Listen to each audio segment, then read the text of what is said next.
የአሜሪካው ፕሬዝዳንት ዶናልድ ትራምፕ ጉዞ ላይ ያሉ አውሮፕላናቸው ችግር ገጥሞት ለመመለስ ተገደው ነበር። ከ3 ሰዓታት እንግዲህ የጉዞ መዘግየት ወይም ደግሞ ዲሌይ በኋላ ተመልሰው ወደ ስዊዘርላንድ ዳቮስ መግባታቸው ተነግሯል። ነገር ግን ኤርፎርስ ዋን ማለትም የአሜሪካ ፕሬዝዳንቶች አብዝተው የሚንቀሳቀሱበት ፕሌን በዚህ ልክ ጫና ውስጥ መግባቱ በርካቶችን እያነጋገረ ይገኛል። እንደሚታወቀው የጸረ ሚሳይል ስርዓት የተገጠመለት ነው፣ ኒውክሌር የታጠቀ ነው ይባለታል። ከዛ ውጭ ደግሞ የአሜሪካ አይከን ተደርጎ ይቆጠራል። የአሜሪካ ፕሬዚደንቶች ላለፉት 4 አስርት ዓመታት የተንቀሳቀሱበት ነው።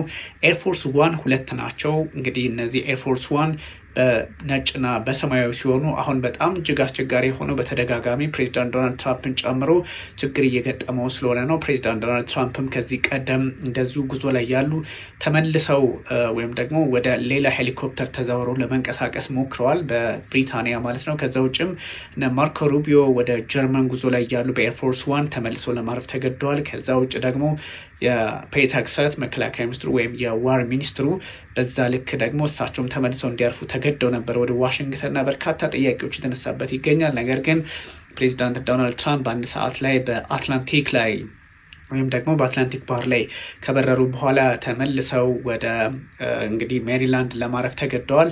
ይህ ደግሞ በርካቶችን እያነጋገረ ይገኛል። ለምን ሆነ የሚለው የትንሽ የኤሌክትሪክ ችግር ነው ወይም ደግሞ ከኤሌክትሪክ ጋር የተገናኘ ችግር ነው የሚል ሀሳብ ተጋርቷል። ግን የአሜሪካ ኤርፎርስ ዋን ጉዳይ ጥያቄ ውስጥ እንደገባ የሚጠቁም ነው እየተባለ ይገኛል። በበርካቶች ዘንድ ችግር ተፈጥሯል የሚል ሀሳብም ተጋርቷል። ፕሬዚዳንት ዶናልድ ትራምፕ በዛ ላይ ኢራን እገላለሁ እያለች ነው። ስለዚህ አሜሪካ ሙሉ በሙሉ ኢራንን ታወድማታለች የሚልም ሀሳብ